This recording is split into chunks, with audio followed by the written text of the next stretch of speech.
What's happening, guys? Happy Friday. Welcome to The Juice, the serious gambling podcast for the not so serious gambler. We are here today with the NFL Week 3 gambling preview. Super excited to be here. Really glad to be coming off of a better week, man. Week 1 was tough. Got the pick'em record back to close to 500. Still struggling with some player props. Going to talk some Survivor, everything we normally do, and we're going to do it all here in just 1 second. But just a reminder that I host multiple shows on the Player Profiler YouTube channel and podcast channel. My main show, the Dynasty Warzone, it's been dropping on Thursdays. And what we're doing, much like we're doing a weekly betting preview here on the Juice, during the Dynasty season, we're doing an in-season stock report. We're going game by game, and we're breaking down whose stock's going up for Dynasty Fantasy Football, whose stock is going down for Dynasty Fantasy Football. Again, you can find that on Player Profiler and on the Dynasty Warzone. Going to be getting back to some unique content for the Dynasty Warzone here real soon, and want to give a shout out to the Player Profiler YouTube subscribers. The last time I asked for everybody to go over and sub, they did, and we're going to give you a good reason to. So thank you so much for tuning in. We're going to get right into this.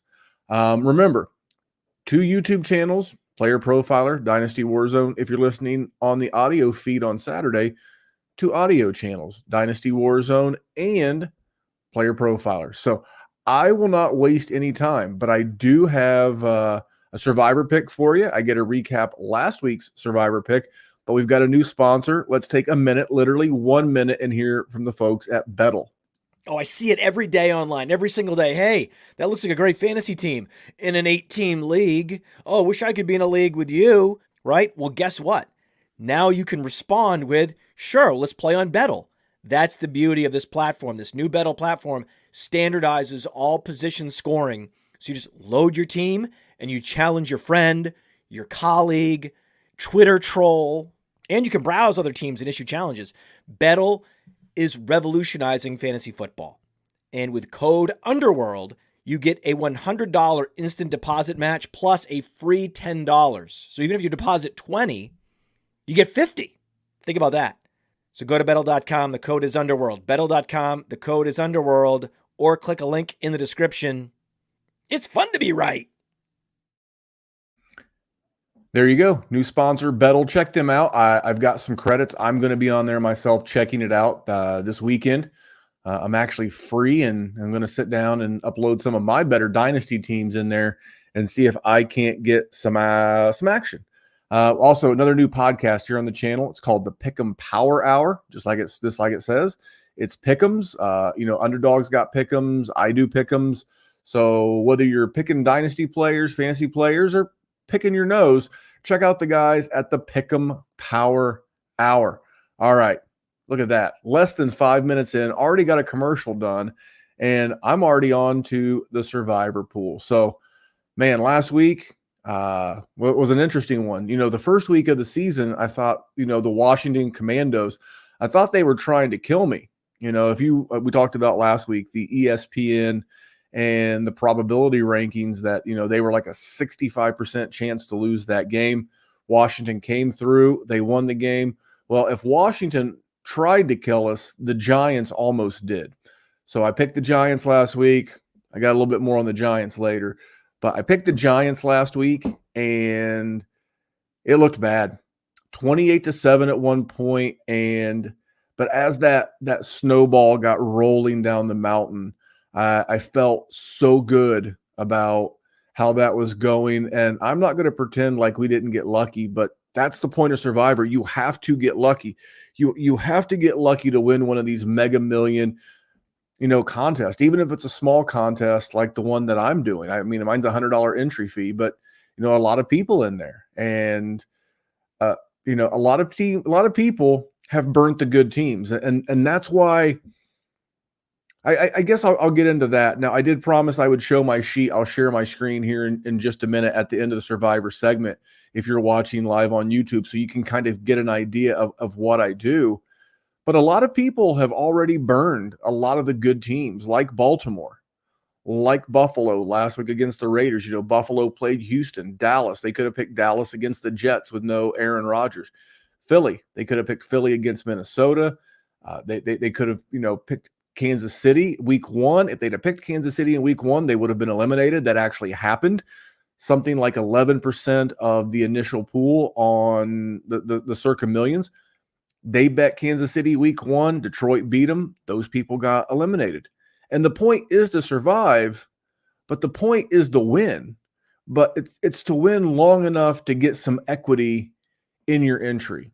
Now, let's say you were one of 100 left in $1 million pool. I reference Circa Millions a lot. I think it's the biggest one, and I think it's $1 million plus.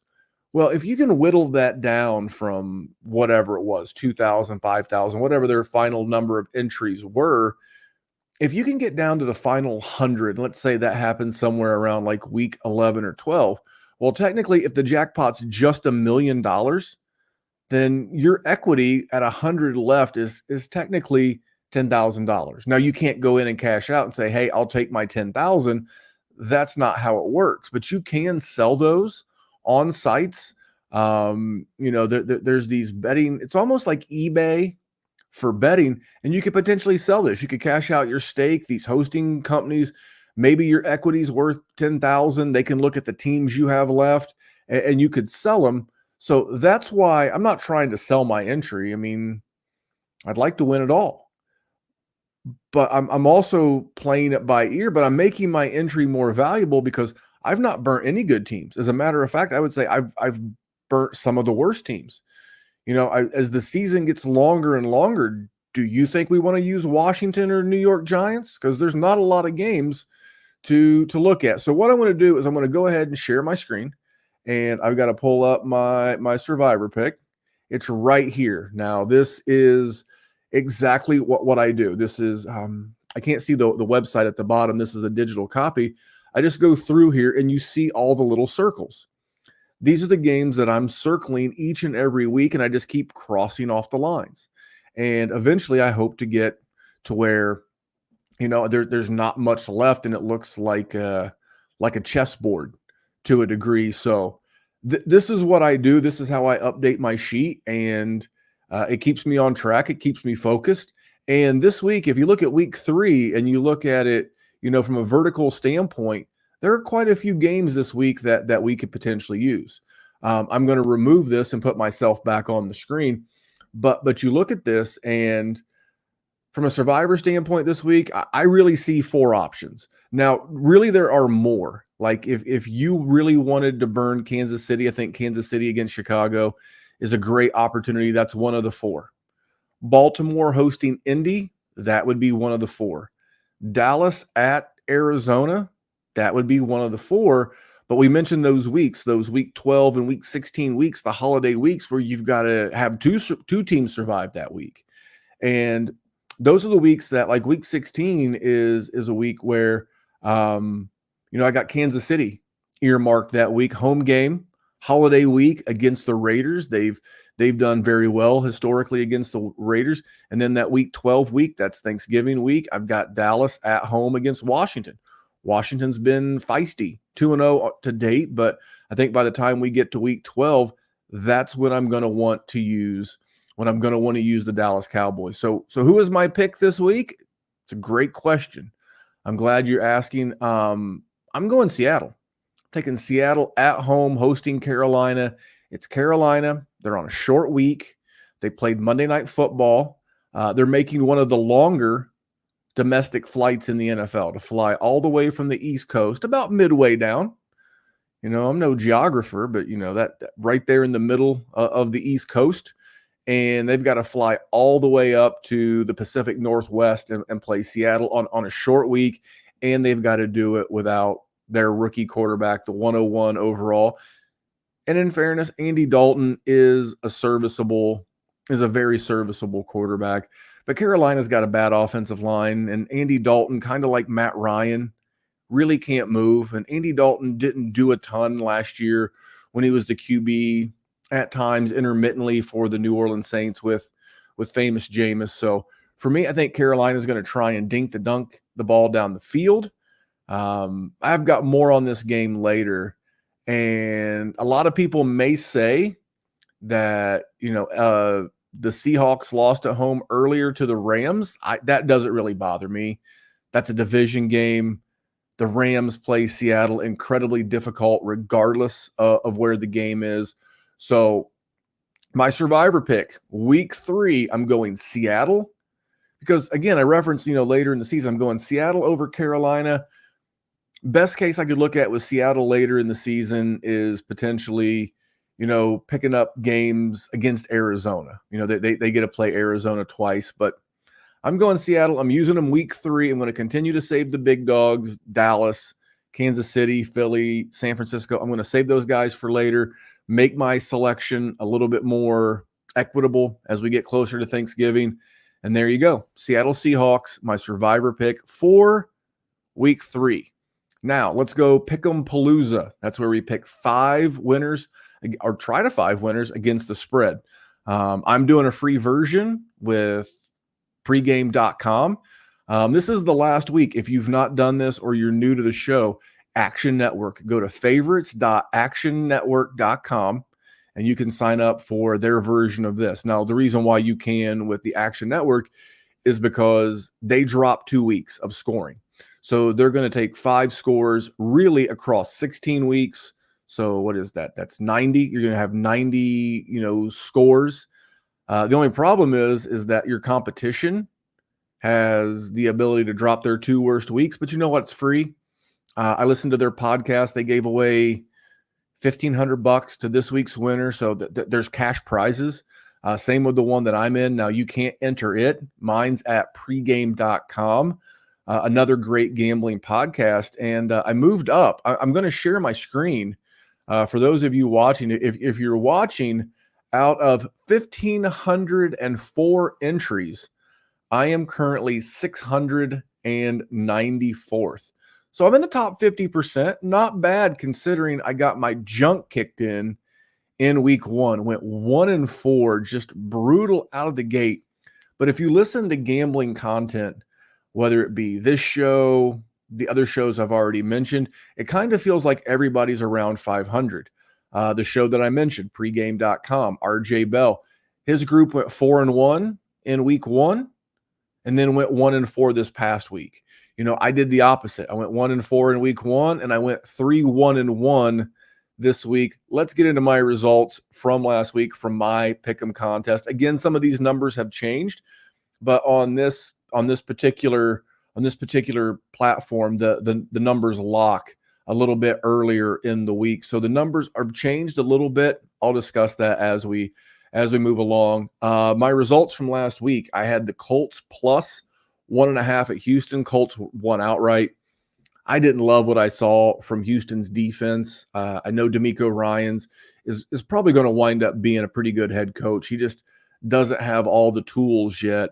And the Colts, despite giving up the number of points they did, they kind of put it in cruise control. I think the Colts have got a pretty good defense, and they've got one of the better backup quarterbacks in the league. So when you're doing these pick'em contests or you're doing these survivor contests, man, looking at the backup QB, because if your QB gets nuked somewhere throughout the game, like Anthony Richardson did last week, I felt pretty good with a guy like Anthony Richardson having a backup like Gardner Minshew. The other game, it's the most that I can remember laying in one of these contests in a while, and it was the Bills hosting the Raiders, laying 8.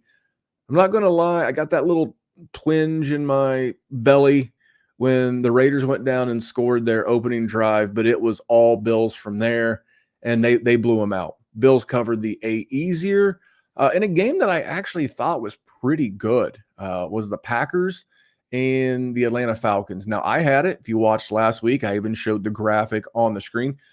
I had the Packers plus 1.5. I truly think the Packers should have won that game outright, but that's what happens when you can't stop the run. And whether you play fantasy or dynasty and whether you like Arthur Smith or not, he's got a certain coaching style. He steers into it, and his team's 2-0. He's actually 16-20 in 3 years without a real quarterback. So a lot of respect and props to the Atlanta Falcons, but I got there. They won by 1.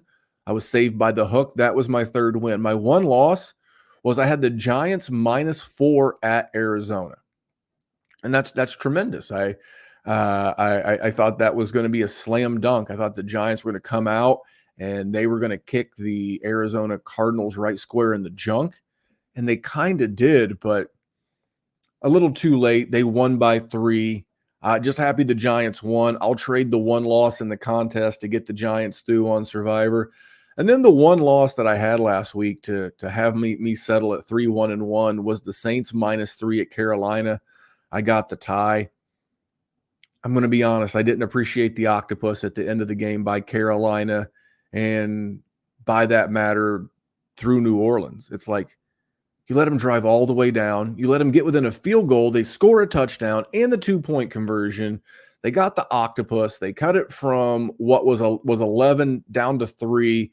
And because of that, I got the tie. A little salty on that one. But all in all, it was a good week. 3 winners, 1 loser, and 1 push. Going to jump right into my picks for this particular week. Now, I have got the New England Patriots at the New York Jets, and I am laying 2.5 with the Patriots. Real simple. Better head coach, better quarterback. I'm not saying Mac's the better quarterback by a lot, but I got the better quarterback. And as good as that Jets defense is, and it's really good, the New England defense is pretty darn good as well. Like you saw what they did to Miami. Miami didn't exactly crush them last week. So I think the Patriots win this game, and I think they actually win it by a touchdown. Big fan of the Patriots this week. Packers. Packer backer again. Packers at home to New Orleans. I am laying 2.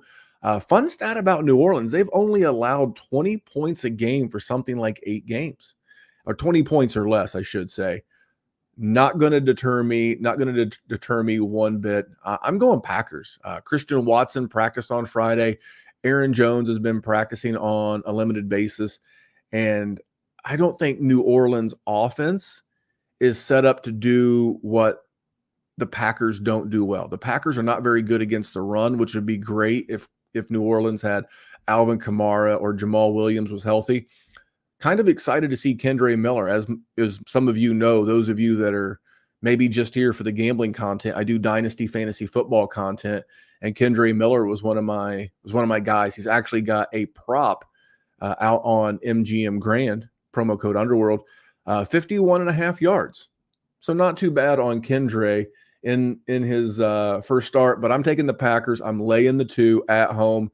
Same thing with the Lions. With the Lions, I'm going to lay 3. I'm laying 3 at home with the Lions.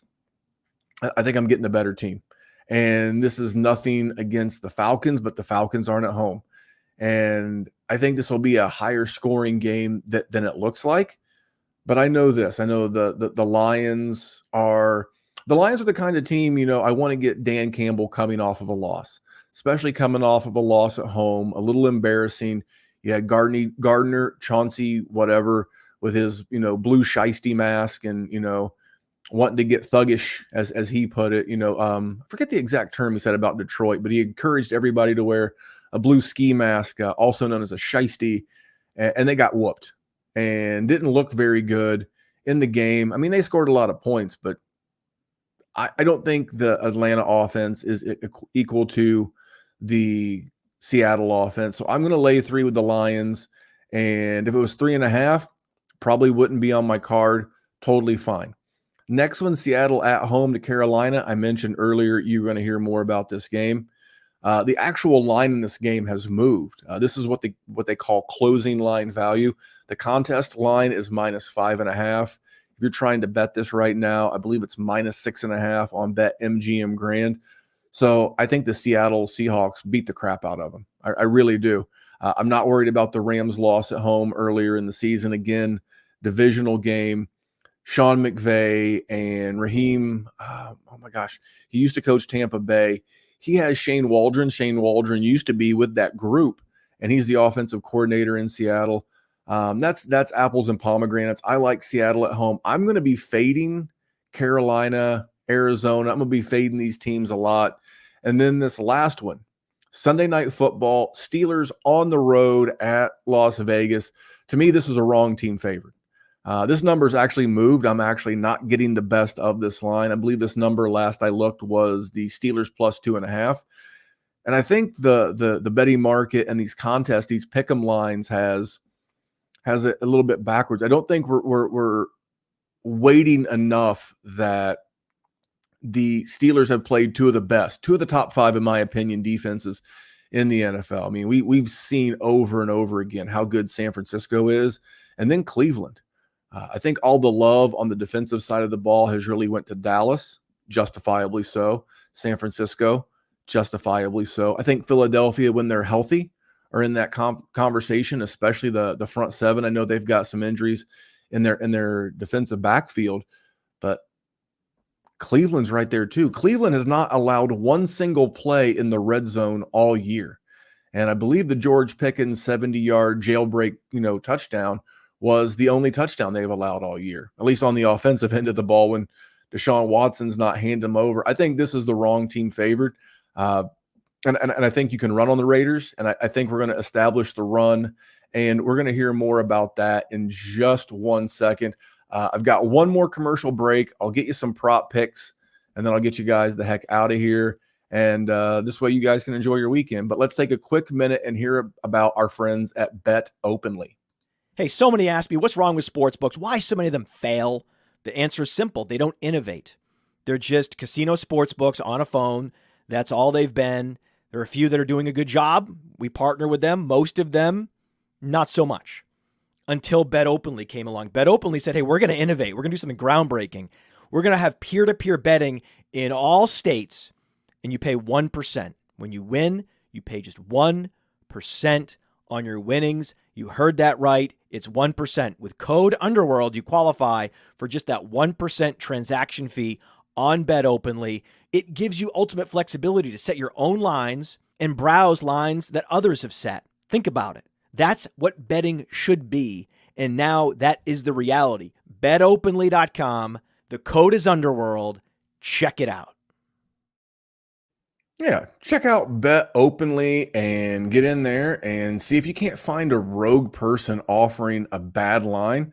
Because I think that's the biggest way to leverage Bet Openly, is because you're betting with other bettors and not necessarily a casino. Again, do some shopping. You might find something that you like, and you might be like, whoa. I mean, why are the Raiders getting points? If you like the Raiders, I don't, but you get the point. Bet Openly, check it out. The promo code is Underworld. Let's get into 3-player props. Went 1 and 2 last week. Again, I feel like the process is right, but I learned a valuable lesson. And when you learn a lesson, you share the lesson. First thing, I will get into my one of the 3 that I won. So I went 1 and 2. Josh Jacobs over 2.5 receptions. This hit in the second quarter. He had 2 catches on the first drive of the game. Got there. This one was no sweat. And then I realized, as I was watching the Giants game, how much I had on the line. I had the Giants in the contest. That cost me. The Giants barely escaped with the survivor pick. I barely got there. And then I realized I had 2 prop bets on that game. And my big takeaway is you don't want to put too many eggs in the same basket. Unless something's just really off and the bookmakers, the line makers, they really miss something that's like really askew. I can't put so many eggs in one basket. I do know that I have Carolina twice, but that's how strongly I believe in the play. To be honest, I don't believe I have any Carolina props. I had James Conner over 2.5 receptions, a number he had hit in 8 out of his previous 9, and it was just game script. Arizona got way up. They weren't checking down to the running back. You weren't getting those cheap garbage time receptions from James Conner, and then the exact opposite for Paris Campbell. Same thing. It went against my handicap.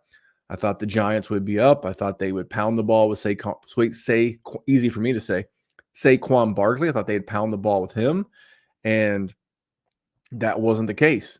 So the Giants cost me in a lot of ways. Luckily, I'm still a survivor, and I can move on to this upcoming week. So my first prop, if you're watching live on YouTube, you'll see it highlighted here on BetMGM Grand. Again, promo code Underworld. If you're checking out BetMGM Grand in a municipality where that's copacetic, Amon-Ra under 6.5 receptions.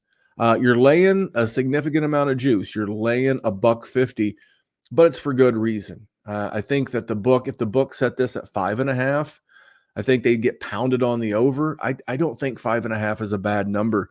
And this really comes down to the Atlanta defense. First of all, before I get into the Atlanta defense, Amon-Ra is not 100% healthy.